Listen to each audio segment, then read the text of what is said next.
अस्सलाम वालेकुम, welcome back. मैं हूं मुदस्सर अडोब प्रीमियर की एक नई वीडियो के साथ। तो गाइस, पिछली वीडियो में हमने बात की थी इफेक्ट्स कंट्रोल के बारे में। तो अगर आपने वो वीडियो नहीं देखी तो आप उस वीडियो को एक दफ़ा लाजमी देखें। उसका जो लिंक है वो ऊपर आपको आई बटन में मिल जाएगा, तो आप वो वीडियो एक दफ़ा लाजमी देखें। उसकी वजह यह है कि आज हम जिन चीज़ों को सीखने जा रहे हैं या आज से हम जिन चीज़ों को सीखने जा रहे हैं उनका ताल्लुक़ इफेक्ट्स कंट्रोल के साथ ही है। तो अगर आपको इफेक्ट्स कंट्रोल की बेसिक्स के बारे में पता होगा तो फिर जैसे जैसे हम आगे बढ़ेंगे या आज से हम जो टूल्स यूज़ करना सीखेंगे तो फिर आपको इफेक्ट्स कंट्रोल में प्रॉब्लम नहीं होगी कि ये चीज़ क्या है या इसका ताल्लुक़ किस चीज़ से है। तो इसी वजह से आप वो वीडियो एक दफ़ा लाजमी देखें। तो आज की इस वीडियो में हम बात करेंगे, यहाँ पे हमारे पास है शेप्स। तो शेप्स के ऊपर बात करेंगे। नेक्स्ट वीडियो में हम पेन टूल के ऊपर बात करेंगे। अब यहाँ पे एक चीज़ आपको बताना चाह रहा हूँ, मैं अभी जो सॉफ्टवेयर यूज़ कर रहा हूँ आपको बताया है कि मैं इस वक्त लेटेस्ट वर्जन है जो अडोब प्रीमियर का 2022 वो यूज़ कर रहा हूँ। अगर आपके पास इससे प्रीवियस वाला वर्जन है 2020, 18 वगैरह है, तो फिर उस सूरत में क्या होगा कि यहाँ पे आप देखें ये पेन टूल है, ये सेपरेट है, अलग है, मतलब कि ये टूल्स पैनल में अलग से दिया गया है, जबकि ये जो शेप्स हैं ये भी अलग से दी गई हैं।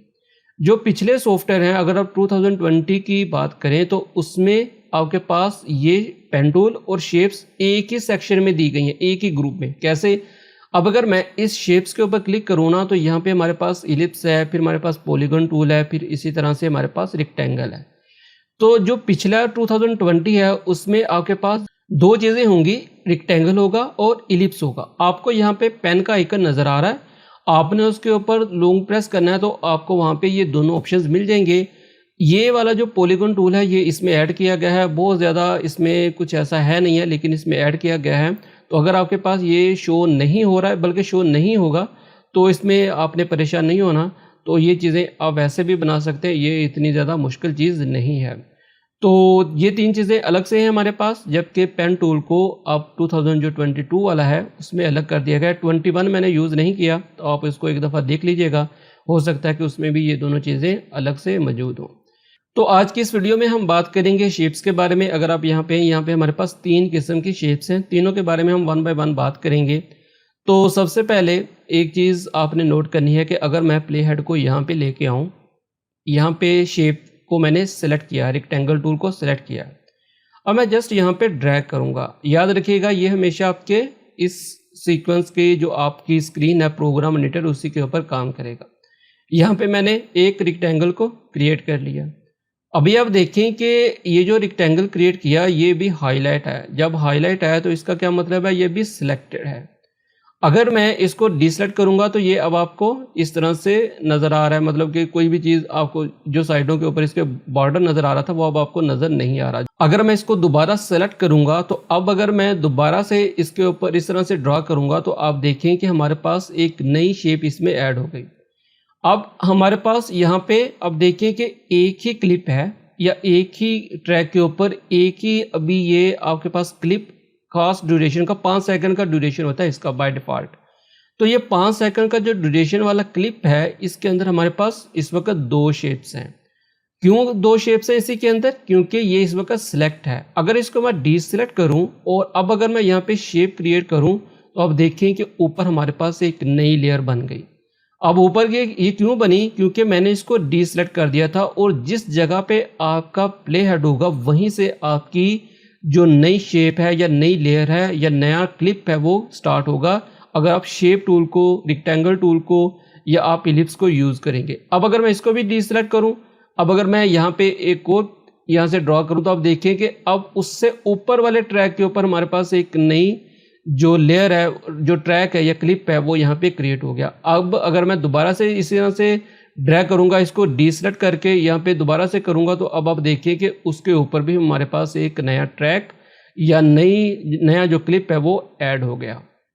अब अगर मैं यहाँ पे आके अगर मैं यहाँ पे करूँगा ना तो अब क्या होगा, अब वो इस लेयर के ऊपर, अब नई हमारी जो भी हम क्लिप वगैरह बनाएंगे वो इस लेयर के ऊपर होगा। तो मैं दोबारा से यहाँ पे बनाता हूँ तो अब देखें कि अब इस लेयर के ऊपर हुआ। तो जिस जगह पे आपका प्ले हेड होगा उसी जगह पे आपकी जो शेप है, जो ग्राफिक्स का जो आपका क्लिप है वो उसी जगह से बनना स्टार्ट होगा। अब अगर मैं इसको डिसेलेक्ट करूं तो अब ये इससे ऊपर वाली लेयर में बनेगा। उसकी वजह यह है क्योंकि हमारा प्ले हेड इस एरिया के ऊपर है। अब अगर मैं दोबारा से क्लिक करूं, देखेंगे ये यहाँ पे है। अगर मैं इसको आगे की तरफ कर दूंगा तो अब यहाँ पे बनाऊंगा तो अब ये इस लेयर के ऊपर या इस ट्रैक के ऊपर बनेगा। तो इसको मैं यहाँ से डिलीट कर देता हूँ। आई होप कि आपको ये चीज़ समझ लग गई होगी। तो ऊपर वाली लेयर को भी डिलीट कर देता हूँ, इसको भी डिलीट कर दिया, इसको भी डिलीट कर दिया, इसी के ऊपर आ गया। अब यहाँ पे हमारे पास इस वक्त 2 शेप्स हैं। मैं अब काम करता हूँ, इसको मैं थोड़ा सा आगे की तरफ करता हूँ, मैं प्ले हेड को स्टार्ट में ले आता हूँ। अब मैं यहाँ पे एक रेक्टेंगल क्रिएट करता हूँ। एक रेक्टेंगल मैंने यहाँ पे क्रिएट कर लिया। अब मैं यहाँ पे आता हूँ, यहाँ पे मैं एक इलिप्स को क्रिएट करता हूँ। बल्कि मैं क्या करता हूँ, इसको यहाँ पे ले आता हूँ, इसको मैंने सेलेक्ट किया। अब मैं यहाँ पे आता हूँ इसके ऊपर, तो यहाँ पे मैं एक और रेक्टेंगल क्रिएट कर लेता हूँ। अब हमारे पास क्या है, ये जो पहले वाला क्लिप है इसके अंदर एक ही रेक्टेंगल है, जबकि ये जो दूसरे वाला क्लिप है इसके अंदर हमारे पास 3 रेक्टेंगल हैं। अब मैं यहाँ पे आता हूँ, यहाँ पे मैं इसको डिसेलेक्ट कर लेता हूँ और अब मैं यहाँ से इलिप्स, अच्छा इसके ऊपर जब लॉन्ग प्रेस करेंगे ना, 1 सेकंड या 2 सेकंड आप प्रेस, 1 सेकंड बल्कि प्रेस करेंगे तो ये दूसरे जो शेप्स हैं इलिप्स और पॉलीगॉन वो भी ओपन हो जाएंगे। तो मैं इलिप्स को यहाँ पे ड्रॉ कर लेता हूँ और यहीं पे रहते हुए मैं क्या करता हूँ, मैं यहाँ पे एक पॉलीगॉन की मदद से एक ट्रायंगल भी यहाँ पे क्रिएट कर लेता हूँ। तो अब हमारे पास क्या है, एक शेप है यहाँ पे, इस क्लिप में जस्ट एक ही शेप है, इसमें 3 है, इसमें 2 है, हमारे पास एक यहाँ पे इलिप्स है और दूसरा हमारे पास ट्रायंगल है। तो मैं सबसे पहले फर्स्ट वाले के ऊपर आता हूँ और मैं इसके ऊपर क्लिक करता हूँ। अब एक और काम मैं करता हूँ, यहाँ पे मैं यहाँ से इमेजेस के ऊपर आता हूँ और ये जो सिटी वाला हमारा इमेज है इसको मैं यहाँ पे ले आता हूँ। सबसे पहले मैं इसके ऊपर क्लिक करता हूँ और इफेक्ट्स कंट्रोल के ऊपर क्लिक करूँगा तो यहाँ पे आप चीज़ नोट करें, यहाँ पे वीडियो है, इसमें हमारे पास मोशन है, ओपेसिटी है, फिर हमारे पास है टाइम रीमैपिंग। तो इनके बारे में आपको ऑलरेडी बता चुका हूँ। अब मैं इसके ऊपर आता हूँ, तो इसके ऊपर आया तो अब आप यहाँ पे देखें, इस वाले में हमारे पास जस्ट वीडियो था, मोशन था, ओपेसिटी था, टाइम रीमैपिंग था। अब यहाँ पे हमारे पास ग्राफिक का एक अलग से ग्रुप ऐड हो गया और इसमें उससे रिलेटेड यहाँ पे आपको पैरामीटर्स नज़र आ रहे हैं, जिसमें आपके पास वेक्टर मोशन है, फिर आपके पास यहाँ पे शेप है। अब यहाँ पे आप एक चीज़ नोट करें कि यहाँ पे अगर मैं इस क्लिप को सिलेक्ट करता हूँ तो यहाँ पे अभी क्या है, शेप 1 है। उसकी वजह यह है क्योंकि इस क्लिप के अंदर हमारे पास एक ही रेक्टेंगल है। अब अगर मैं इस क्लिप के ऊपर आऊँ तो यहाँ पे हमारे पास कितनी शेप्स हैं, 3 रेक्टेंगल हैं या 3 शेप्स आप कह लें। अब आप यहाँ पे आए तो हम क्योंकि इस क्लिप के ऊपर हैं या इस क्लिप को हमने सेलेक्ट किया है, इस वजह से आप यहाँ पे देखिए कि यहाँ पे आपके पास शेप 1 है, शेप 2 है, शेप 3 है। अगर आप शेप 1 को सिलेक्ट करेंगे, अगर मैं यहाँ से इसको सिलेक्ट करूँ अपने सिलेक्शन टूल को, शेप 1 को किया तो ये वाली शेप सिलेक्ट होगी, शेप 2 को किया तो ये वाली शेप सिलेक्ट होगी। तो अब हमारे पास ये तीनों शेप्स एक ही ग्राफिक में, एक ही क्लिप के अंदर 3 शेप्स हैं, लेकिन तीनों शेप्स हमारे पास यहाँ पे अलग अलग मौजूद हैं, या आप इनको कह लें कि अलग अलग ये लेयर्स हमारे पास यहाँ पे मौजूद हैं। इसी तरह अगर आप यहाँ पे आ जाएं, अगर मैं इसको सेलेक्ट करूँ तो यहाँ पे भी सेम वही चीज़ है, यहाँ पे भी हमारे पास शेप 1 ये वाली है। अगर मैं इसके ऊपर क्लिक करूँ, ये शेप 1 है, ये हमारे पास शेप 2 है। अब मैं सबसे पहले शेप 1 के ऊपर आ जाता हूँ। शेप 1 के ऊपर आया, अब यहाँ पे आप एक चीज़ नोट करें, यहाँ पे आपके पास वेक्टर मोशन है, शेप है, फिर इसी तरह मोशन है। अब अगर मैं मोशन को ओपन करूँ तो यहाँ पे कुछ पैरामीटर्स दिए गए हैं। इसी तरह से अब अगर मैं शेप को ओपन करूँगा ना तो इसमें भी हमारे पास इस शेप से रिलेटेड पैरामीटर्स दिए गए हैं, जिसमें सबसे ऊपर तो आपके पास ये इलिप्स है, रेक्टेंगल है, ये मास्किंग के लिए हम यूज़ करते हैं, इसको हम आगे देखेंगे। अभी के लिए आप इसको भूल जाएं कि यहाँ पे कोई चीज़ है। फिर पाथ है, इसको भी हम आगे चल के डिस्कस करेंगे या सीखेंगे। नेक्स्ट हमारे पास है अपीयरेंस, इसको अभी मैं क्लोज करता हूँ, इसको भी क्लोज करता हूँ। अब यहाँ पे आप देखिए शेप है, शेप को ओपन किया तो इसके अंदर सबसे ऊपर ये था, फिर आपके पास पाथ था, फिर अपीयरेंस है, फिर आपके पास ट्रांसफॉर्म है। अब अगर मैं अपीयरेंस को ओपन करूं तो अपीयरेंस में आपके पास क्या है, सबसे पहले फिल है। अभी आप देखें कि इसमें जो कलर आपको नज़र आ रहा है इस फिल में भी सेम कलर है। अगर आप इसका कलर चेंज करना चाह रहे हैं तो आप जस्ट इसके ऊपर क्लिक करें, यहाँ से आप इसका कलर चेंज कर लें। जो कलर आप चाहेंगे, ये जो आपके पास कलर पिकर ओपन होगा, यहाँ से आप उस कलर को चूज़ कर सकते हैं। सेम इसी तरह अगर आप नीचे हैं तो यहाँ पे नीचे स्ट्रोक दिया गया है। अगर आप स्ट्रोक ऐड करना चाह रहे हैं, स्ट्रोक कितना रखना चाह रहे हैं जी, यहाँ से आप स्ट्रोक को बढ़ा दें। जितना आप स्ट्रोक रखना चाह रहे हैं आप उतना स्ट्रोक रखेंगे। अगर आप कहीं से कोई कलर पिक करना चाह रहे हैं तो वो भी कर सकते हैं। फॉर एग्जांपल मैं यहीं पे क्लिक करके इसी एरिया के ऊपर क्लिक करता हूँ तो ये वही हो गया, लेकिन यहाँ पे नज़र नहीं आ रहा क्योंकि ये ब्लैक है। तो मैं क्या करता हूँ, यहाँ से इसको वाइट ही कर देता हूँ या येलो कर देता हूँ और ओके कर देता हूँ। तो अब यहाँ पे येलो बॉर्डर या स्ट्रोक आ गया हमारे पास। नेक्स्ट हमारे पास यहाँ पे है शेडो। अब अगर आप शेडो इसमें ऐड करना चाह रहे हैं तो वो भी आप कर सकते हैं। आप इसके ऊपर क्लिक करें तो यहाँ पे आपके पास नीचे शेडो से रिलेटेड ऑप्शंस आ गए। तो शेडो की ओपेसिटी कितनी होगी, तो आप यहाँ से शेडो की ओपेसिटी वगैरह को जितनी भी आपने रखनी है वो यूज़ करेंगे। ये 75 के ऊपर डिफ़ॉल्ट है। रेक्टेंगल ये सॉरी इसका है एंगल, कि आप एंगल क्या रखेंगे। सबसे पहले तो मैं इसको डिस्टेंस को बढ़ाता हूँ नीचे। अब देखें ये आपके पास ये नज़र आ रहा है। मैं इसकी ओपेसिटी को ज़रा 100 करता हूँ ताकि वाज़े नज़र आए। और मैं एक काम करता हूँ, मैं यहाँ पे ये ग्रीन कलर में लेके आता हूँ। अब ये आपको नज़र आ रहा है, ये आपका शेडो है। यहाँ से आप इसकी ओपेसिटी को कम कर दें। मैं इसको यहाँ पे 75 के ऊपर ले जाता हूँ। यहाँ तक तकरीबन ओके है। यहाँ से आप क्या कर सकते हैं, इसका डिस्टेंस बढ़ा सकते हैं। यहाँ से क्या करेंगे, आप इसको स्प्रेड कर मतलब कि इसका साइज़ इंक्रीज़ कर सकते हैं। फिर यहाँ पे आप क्या करेंगे, इसमें ब्लरनेस कितनी होनी चाहिए आप वो यहाँ से यूज़ कर सकते हैं। और यहाँ से आप इसका एंगल वगैरह चेंज कर सकते हैं। कहाँ पे आप इसका एंगल सेट करेंगे, किस तरफ आपको इसका जो शेडो है वो चाहिए। अब मैं इसको अगर पीछे की तरफ लेके जाऊँ तो ये शेडो कुछ हमारे पास इस तरह का होगा। यहाँ से आप इसको थोड़ा सा कम कर लें, यहाँ से भी कम कर लें। तो अब हमारे पास ये जो शेडो है थोड़ा सा इस तरह का होगा। यहाँ से आप इसको नीचे की तरफ कर लें। वैसे शेडो इस तरह का होता नहीं, मैं जस्ट आपको क्योंकि पीछे ब्लैक बैकग्राउंड है तो इस वजह से मैंने ये कलर यूज़ किया। मोस्टली हम इसमें ग्रे कलर ही या ब्लैक कलर यूज़ करते हैं और उसी हिसाब से हम इसकी ट्रांसपेरेंसी वगैरह को सेट करके यूज़ करते हैं। नीचे यहाँ पे है मास्क विद शेप, इसके ऊपर मैं बाद में आता हूँ। अब नीचे ट्रांसफॉर्म भी है, इसके ऊपर भी मैं अभी आता हूँ दोबारा। तो सबसे पहले मैं कलर के ऊपर दोबारा से वापस आता हूँ। इस शेडो को मैं यहाँ से हटा देता हूँ। अभी आप देखें आपके इस फिल का जो कलर है वो रेड है, लेकिन अगर आपको ग्रेडियंट कलर चाहिए हो तो फिर आप क्या करेंगे, आपने इसी के ऊपर क्लिक करना है। कलर पिकर में जाए, यहाँ पे आप देखें इस वक्त सॉलिड है। आप इसके ऊपर क्लिक करें। लीनियर ग्रेडियंट चाहिए तो वो कर लें, रेडियल में चाहिए तो वो कर लें। मैं यहाँ पे लीनियर ग्रेडियंट के ऊपर क्लिक करता हूँ। अब आप यहाँ पे देखें ये कलर आपका उसी के मुताबिक हो चुका है।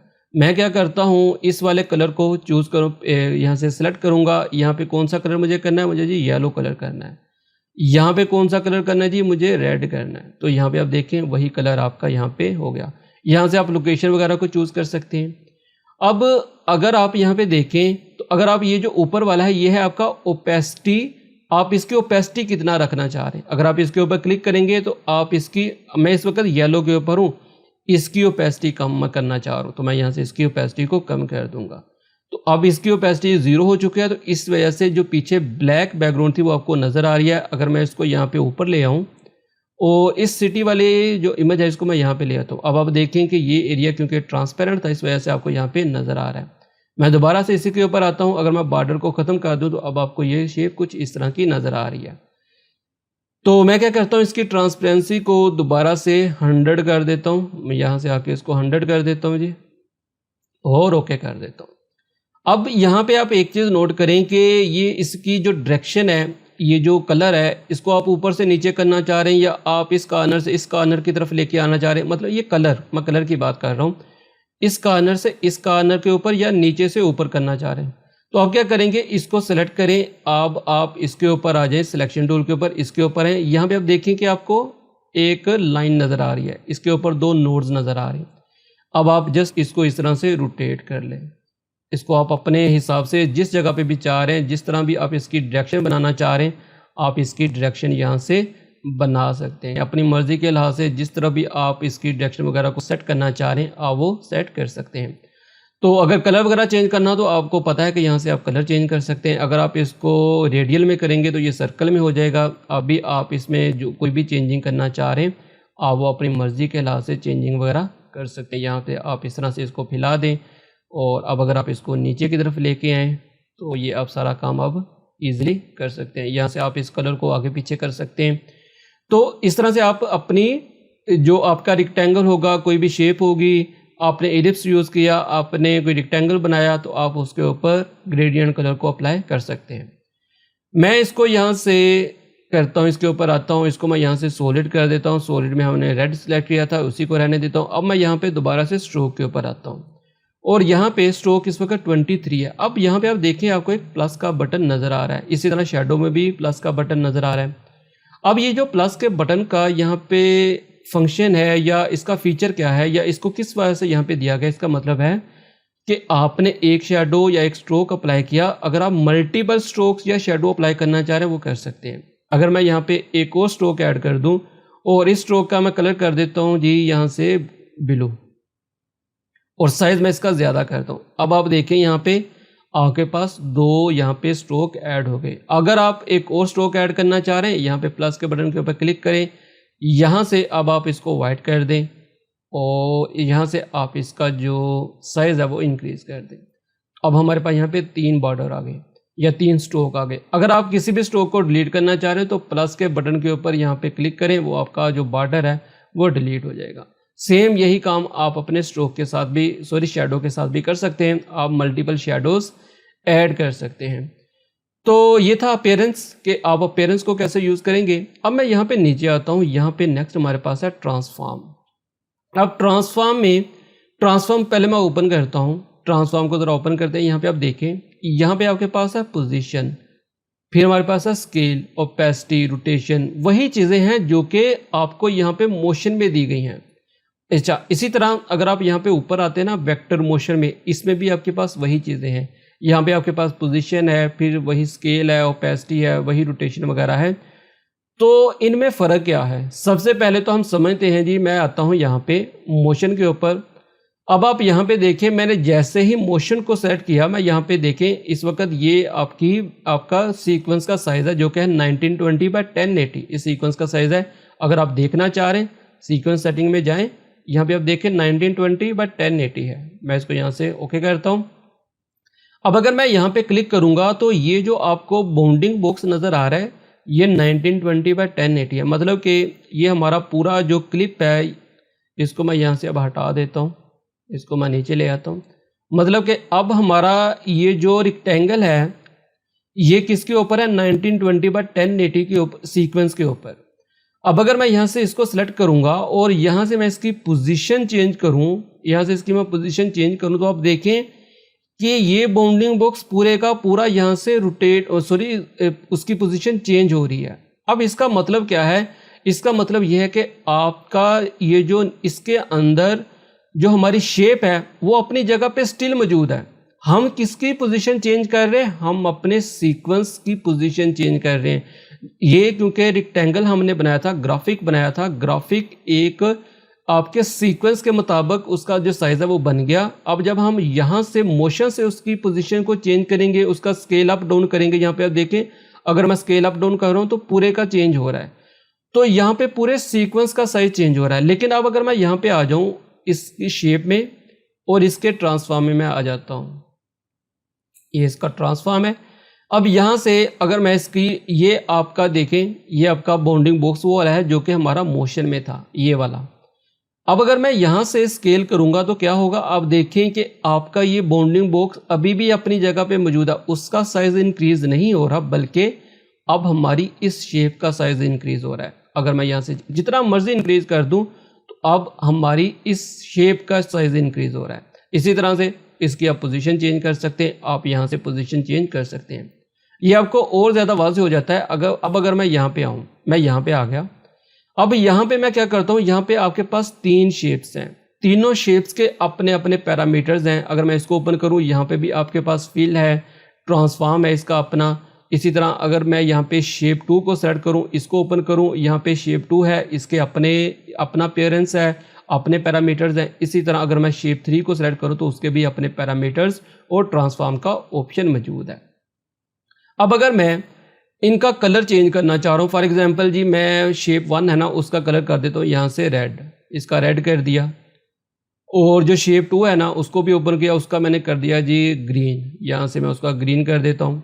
और जो शेप 3 होगी उसका हम कर देते हैं ब्लू, जस्ट इसको समझने के लिए, डिफरेंस पैदा करने के लिए।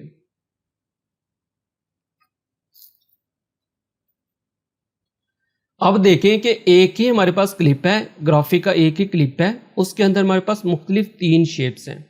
अब अगर मैं तीसरी यहाँ पे शेप नंबर 3 को क्लिक करूँगा तो शेप 3 सेलेक्ट होगी। इसी तरह अगर मैं शेप 2 को करूँगा शेप 2 सेलेक्ट होगी। इसी तरह अगर मैं शेप 1 के ऊपर क्लिक करूँगा तो शेप 1 सेलेक्ट हो गई। अब अगर मैं मोशन के ऊपर आऊँ, यहाँ पे ये तीनों शेप्स अभी बंद हैं, इनके ट्रांसफॉर्म के ऊपर मैं नहीं हूँ, मैं इस वक्त मोशन के ऊपर हूँ।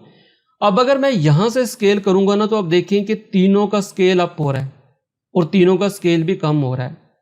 इसमें जो आपकी शेप्स हैं उनका साइज सेम है, हमारा जो सीक्वेंस है उसका साइज यहाँ से कम हो रहा है। तो मैं इसको यहाँ से रीसेट कर देता हूँ। अब मैं यहाँ पे शेप के ऊपर आता हूँ, मुझे जस्ट ये जो रेड वाली शेप है इसी का साइज इंक्रीज करना है। तो अब मैं यहाँ से इसको 1 बाय 1 इनको चेंज कर सकता हूँ, इसका साइज चेंज कर सकता हूँ, इसका स्केल आगे पीछे कर सकता हूँ, इसकी ओपेसिटी को कम या ज़्यादा कर सकता हूँ। सेम इसी तरह अगर मैं शेप 2 के ऊपर आऊँ, इसको भी मैं यहाँ से अलग अलग से हैंडल कर सकता हूँ। इसकी ओपेसिटी कितनी करनी है, पोजीशन कहाँ पे रखनी है, मतलब कि अब इन सब के पैरामीटर्स अलग अलग से हैं, तो अब मैं इन सब को अलग अलग से यूज़ कर सकता हूँ। तो अभी मोशन में और ये जो शेप्स है इसके ट्रांसफॉर्म में आपको फ़र्क पता चल चुका होगा। अब यहाँ पे हमारे पास है एक वेक्टर मोशन। अच्छा, ये जो वेक्टर मोशन है ना और ये जो मोशन है, ये दोनों एक ही चीज़ है। एक ही चीज़ इस लिहाज से है कि अगर मैं यहाँ से इसका साइज़ चेंज करूँ, आप देखिएगा कि हमारे सीक्वेंस का साइज़ भी चेंज हो रहा है। सीक्वेंस का साइज़ ये वाला था एक्चुअल, लेकिन जब मैंने कम किया तो ये कम हो गया। मैं इसको यहाँ से रीसेट कर देता हूँ। अब अगर मैं यहाँ पे वेक्टर मोशन के ऊपर जाके इसका स्केल कम करूँगा ना, सेम वही काम हो रहा है। अगर मैं यहाँ से वेक्टर मोशन को सेलेक्ट करूँ, आप देखें कि सेम वही काम हुआ। हमारा जो बाउंडिंग बॉक्स था, जो सीक्वेंस का साइज़ था, उसका भी साइज यहाँ से कम हो गया। अब वेक्टर मोशन में और इस मोशन में क्या फ़र्क है, इसके ऊपर मैं एक अलग से वीडियो बनाऊंगा और उसमें मैं आपको बताऊंगा कि इन दोनों में क्या फ़र्क है।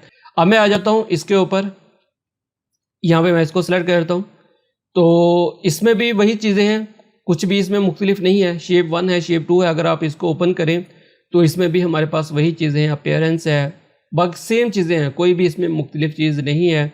और लेकिन यहाँ पे एक चीज़ मुख्तलिफ है। अगर आप यहाँ पे हैं तो यहाँ पे आपको, यहाँ पे अगर आप देखें, यहाँ पे को छोटे डॉट नज़र आ रहे हैं, नुक्ते नज़र आ रहे हैं। अगर मैं इसको थोड़ा सा देखूँ, जूम करूँ, तो यहाँ पे आप देखें आपको ये सर्कल नज़र आ रहे हैं, डॉट्स।